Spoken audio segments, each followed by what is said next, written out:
are you ready to teach your course? Huh? So that's what today was about, is as we got ready or getting into the semester, we probably should have did this in August, but we were like, there are still tips and tricks or aha moments that you may see from today. If I didn't check that for my course, am I totally ready? Or as you teach for this semester, how can I get ready for next semester?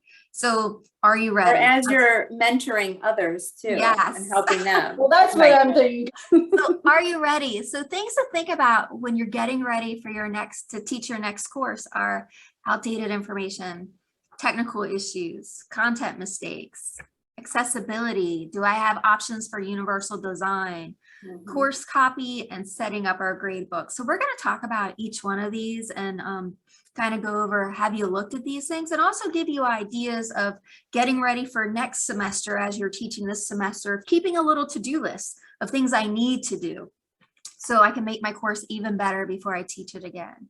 So outdated information. When you look at a course, do you go through and look for all past references to events, assignments, activities, and images, and make sure they either apply or they don't apply? And a lot of time we're seeing courses that are becoming more and more inundated with a lot of material. And you get through it and you're like, that image is older than 5 years. I probably shouldn't use that source. Or that image is linking to something else that's not even relevant anymore, or that PDF. So purging is probably a good way to do it. What do I need to get rid of and what don't I? Do you have mentions of past instructors in your course, right? There's so many nuances, especially in the getting started module with schedules, instructors, who's doing what. So you want to make sure we remove those and we have the most up-to-date information for who's teaching. And so what we see now is contact information for the instructors, and we have the HTML templates for that, which are really good. Office, right? They kind of guide you where you're at, student information, student contact hours, email, telephone, Google Voice, Zoom rooms, the easiest way that they can contact you and when you'll get back to them. And some courses, and I don't know if you guys do this as a department, even put their advisors in as contact information. And so they have the instructor, and then there's an advisor page too. Well, we're one and the same over here. It's just the two of us. Well, you got it down. And have you checked your announcements and automated feedback settings? So especially when you course copy over, all those dates tend to go with it. And so if you don't update those, you're kind of set up for failure because your announcements aren't going to go when and where you want them to. Content mistakes. I do this all the time with my courses that I used to teach. I'm just like, oh man, there's a typo. I should have put a comma there. They think I can't spell. So are there any of those that you can fix that you saw before, or even run spell check on your D2L pages to see if there are any errors or those documents? Hey, and is how do you do that? Well, we'll go back. Sometimes what I do is I just take out of my pages and I put it in a Word document and check it, and then I paste it back in. Okay. It's one of my easiest ways, because then I look at my formatting there and then I just duplicate it over. That's a good idea. Yeah. And then you look at your content, like, especially you guys know, because you kind of just went through the CDI and you saw some of those things of how the organization is of your course, but is it consistent, right? So your students know every module is the same. They're going to see an overview, they're going to see content, they're going to know they're going to have a quiz, and it's all packaged right there. So it's very easy for them to navigate. And so when we think of consistency, and Danielle, I always view things, if I was a student, what would I want to see, or what would get on my nerves? And especially when you take someone else's course, you're like, I should never do that in my course. Exactly. So think about that. Technical information. Does your course load properly? Right? So all the links lead to working websites, YouTube pages, readings, especially if you're an OER course. Is everything working? And it's funny because Laura's teaching a course this semester, I am too. And I went through and I found just from last semester 12 links that didn't work. Oh my goodness. So it was painstaking, but it's going back in and fixing them and finding the relevancy. Even quick links in your course. Laura and I were discussing a problem this morning. So the description area and the overview page say the same thing, but the links in the description area are linking back to a dev shell and not course materials. So it is painstakingly, but it's very important that you check every link to see if it's broken, because now if a student hits a broken link, they're like, oh, what's inactive? It says I can't access it. It must not be important. And we're finding they're not saying anything, and neither are the adjuncts. So if you know your adjuncts, Danielle, let them know, check everything, Yeah. right? I'm kind That's of the important. adjunct police. I go in every week, and so I try to help out as much as I can and go in and check their content. And I'm Wouldn't like, it be nice? it comes in and does it, because again, I mean, I don't have 50 sections of English, so I Yeah. make that. Accessibility in UDL, when we do QARs on this side, we find a lot of issues with accessibility. So are all of your videos closed caption? YouTube videos are easy, but the Right. Zoom videos that you guys are creating, are they all closed caption now before you upload them? So that's one big thing to see. And we kind of hurry up and put them up there, and we're like, all right, we'll get to fixing those closed captions later. So if you have a video that you really have mistakes in that you kind of want to go back and look at, now's the time to think about those. Have you checked all of your D2L pages for accessibility and fixed them? Tables, images with alternative text. Tables tend to be big with captions, right? Rows and headers being labeled. So we look for those. Color contrast. Some adjuncts love purples and blues and reds and mix all the colors, and then you run the accessibility check and you're like, whoa, that doesn't work. So check those. And then any document that you put up, and this Word, PDF, all have to be accessible. And sometimes that's difficult, and there are ways around those documents. So if you get a document that's not accessible, let us know. We can import out a PDF and change it to a Word or another document and check it. Or there's different things that you can do, like science, engineering classes have a lot of documents that we have to create little audios for that explain what the document is, to give it an accessibility, if you will, check mark for good.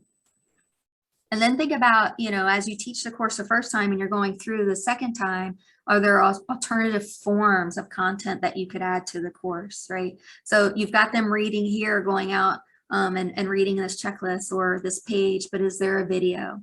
Or is there an interactive that you could provide for them? That way you give that diverse, varied learning through your content. So you're reaching, right, reach all students, reach everyone, teach everyone. So we want to especially pay attention to the choices that we're giving our students in the class. Course copy, you want to look at the visibility of the items in the modules, when they just double check everything. Set up your account and notifications again. Those intelligent agents for feedback are really awesome tool. That way we're touching everyone and giving that special care.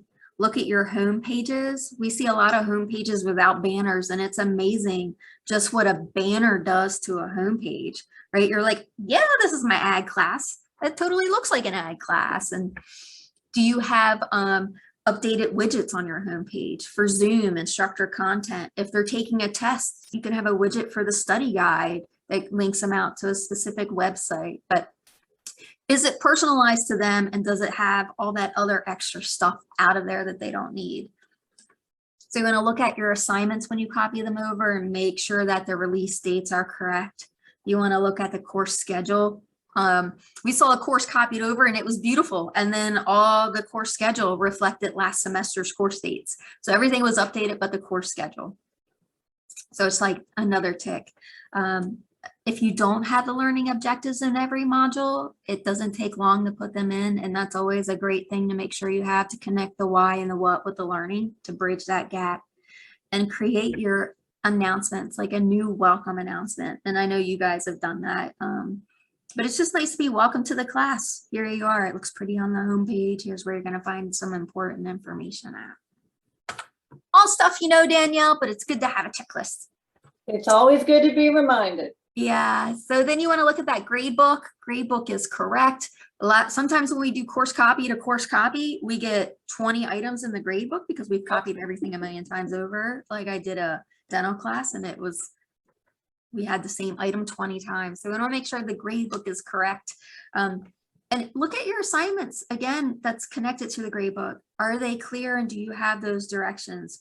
what I want you to do, why I want you to do it, how I want you to do it. And even in those assignments, can you give them choice?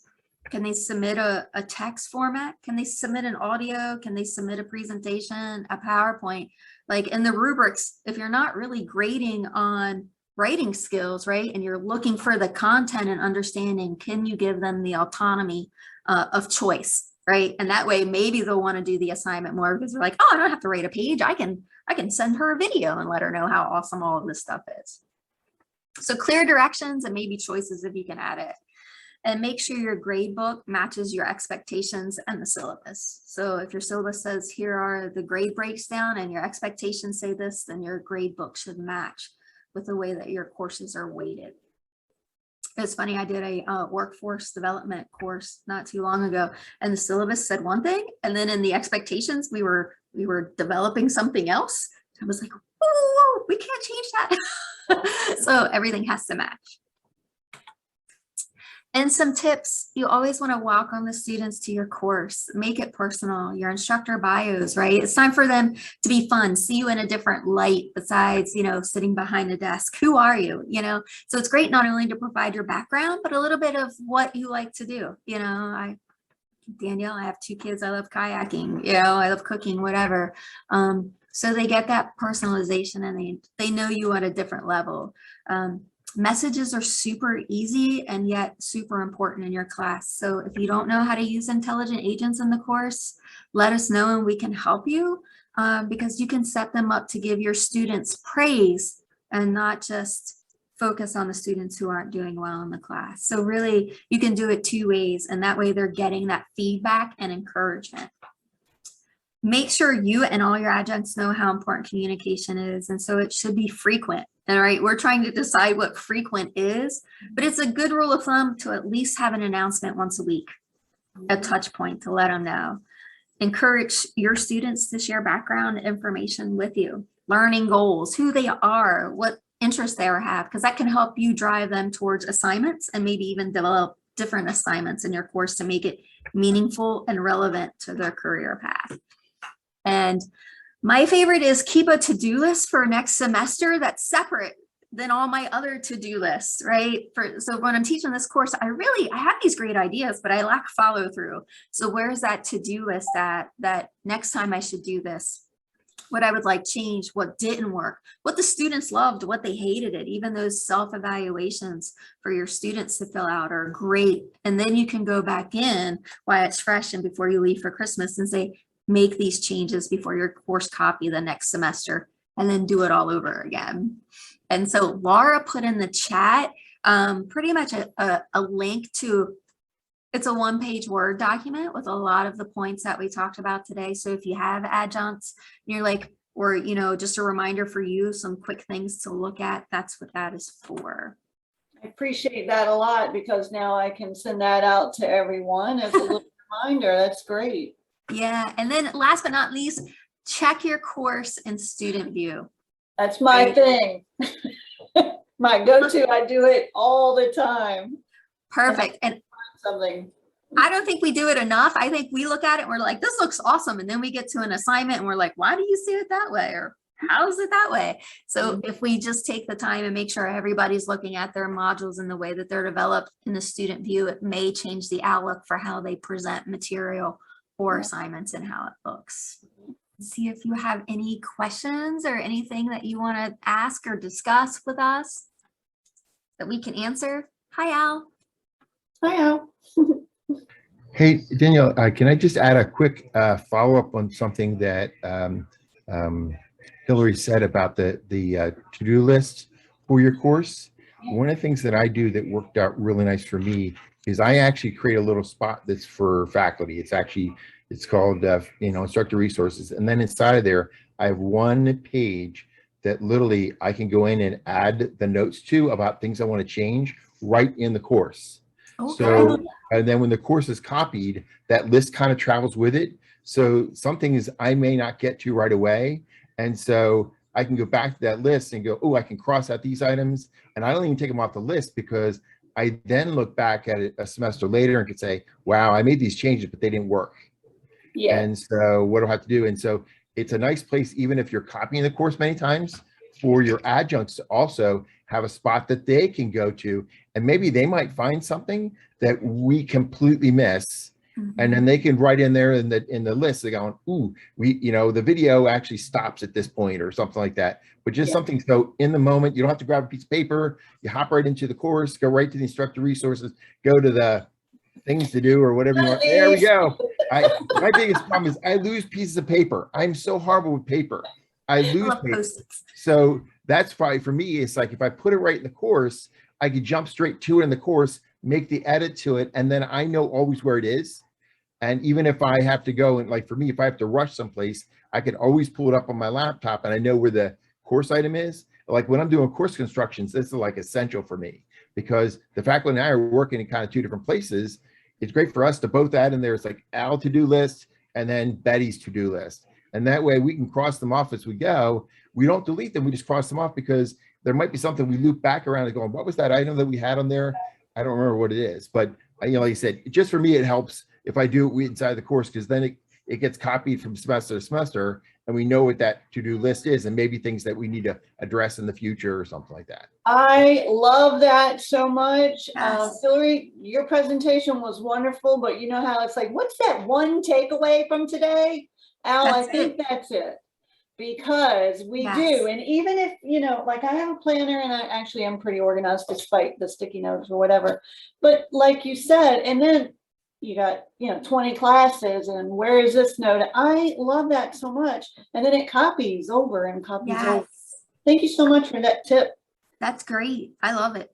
I'm sorry, I didn't mean to step on Hilary's magic. Like you said, I wanted to actually, I jumped in late. I apologize for that, but I wanted to see the presentation because there's things in there in this presentation that I want to do. So, so I missed that part, but yeah, it's just something, I'm sorry. I just threw that in there. So he's thinking when she mentioned about that to-do list, because that I found is, I just forget about it. I have 1,000 pieces of paper and I lose them. And I was like, I got to find something that travels with a course. And that's what that was. So maybe we should just put that in like the getting started module. Like you said, everybody I've been working with, I create a little instructor notes area that is literally, it's hidden. And then some of the things that are in there is like the course to-do list. And it's kind of like that thing that is, when you, the instructor's guide, you have the instructor's guide. One of the items that I'm having my people add to the instructor's guide is look at the to-do list. And that way people can go. It's like, because faculty are just the adjuncts are just looking through this thing, and then they go, and I want them to be conscious of the to-do list, why it's there, so that they can go and add their notes into it, just like everybody else who's teaching the course. Because everybody, like maybe there might be 3 questions about something that we got to make sure we address, but it's that loop back around. So I so love it. here's what I'm thinking as you guys are talking, because this checklist is so awesome. Has it been shared like through faculty note? Because I feel like this needs to be seen by everyone. So I don't know, you guys are VIPs, you get in touch with the deans or whatever and see if that could be shared in faculty note. I just think there's so many people that would love to have this one pager. Awesome. Yeah, we can look into that. I don't know if it's ever been shared before. Like, we just have seen it internally, and I know I think it's been maybe in some of the newsletters or coffee talks, but right. I'm not sure if they've ever fully shared it. Yeah, we can definitely look into it. It's just helpful. And, a lot of this, yes, we know, we do it all the time or whatever, but just seeing it, it's a reminder. And then, like I said, being able to just share that out to your adjuncts is just priceless. Awesome. Great idea, Danielle. Thanks, guys. Thanks for coming. I'll play it up some. These workshops, I try to catch them, whenever I can. So y'all keep up the good work. Have a good one. Thank you. Thanks, guys. Bye.